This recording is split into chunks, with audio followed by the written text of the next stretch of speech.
Video post చేసినప్పుడు ఈ fabric ఎక్కడ తీసుకున్నారు, ఎంత పడింది అని కొంతమంది పర్సనల్గా మెసేజ్ చేసి అడిగారండి. నేనైతే లాస్ట్ ఇయర్ తీసుకున్నాను, అప్పుడు మంచి ట్రెండింగ్లో ఉంది. సో అలాగే కొన్ని షాప్స్లో మాత్రమే అవైలబుల్గా ఉండేదన్నమాట. సో ఒక్కొక్కళ్ళు ఒక్కొక్క ప్రైస్ రేంజ్లో సెల్ చేశారండి. పర్ మీటర్ 1100 నుంచి 1500 వరకు కూడా సెల్ చేశారనమాట. సరే కానీ ఈ ఫ్రాక్కి మెయిన్ ఫ్లవర్స్ వల్ల హైలైట్ రాలేదు. చెప్పాలి అంటే ఈ ఫ్యాబ్రిక్ కూడా అంత బాగుందనమాట. ఎలా స్టిచ్ చేస్తే అలా మౌల్డ్ అయిపోయింది. ఇంతకీ ఈ ఫ్యాబ్రిక్ ఏంటో తెలుసా? Crepe crushed fabric. బట్ బజార్లో అయితే ఎక్కువ ఆర్గెన్జా క్రష్డ్ ఫ్యాబ్రిక్ అయితే దొరుకుతుంది. అది క్రేపా ఆర్గెన్జాయో తెలిసి కనుక్కొని తీసుకోండి. ఎందుకంటే ఆర్గెన్జా అయితే నుంచునే ఉంటుంది, క్రేప్ అయితే ఇలా మౌల్డ్ అయిపోయి ఫ్లోయిగా ఉంటుంది అనమాట. అలాగే నా లిప్కి ఏమైందని కూడా మెసేజ్ చేసి అడిగారు. అది మెడిసిన్ సైడ్ ఎఫెక్ట్ అనమాట, ఫీవర్ వచ్చినప్పుడు అంతే.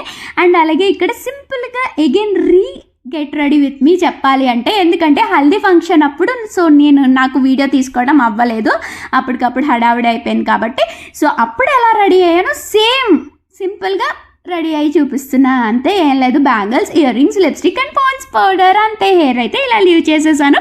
సో సింపుల్గా రెడీ అయిపోవడమే అంతే. సరే కానీ మరి మీకు ఈ ఫ్రాక్ ఎలా అనిపించిందో కామెంట్ చేయండి. అలాగే సో ఇలా డిజైనర్ ఫ్యాబ్రిక్స్ ఏమైనా కాస్ట్లీ ఫ్యాబ్రిక్స్ ఏమైనా తీసుకున్నట్లయితే చిన్న ముక్క మిగిలిన పక్కన పెట్టుకోండి. వేరే ఫ్రాక్తో మనం ఇంచక్క యూస్ చేసుకుని వేరే ఫ్రాక్స్ ఇలా రెడీ చేసుకోవచ్చు అనమాట.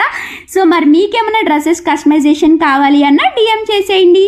Bye bye.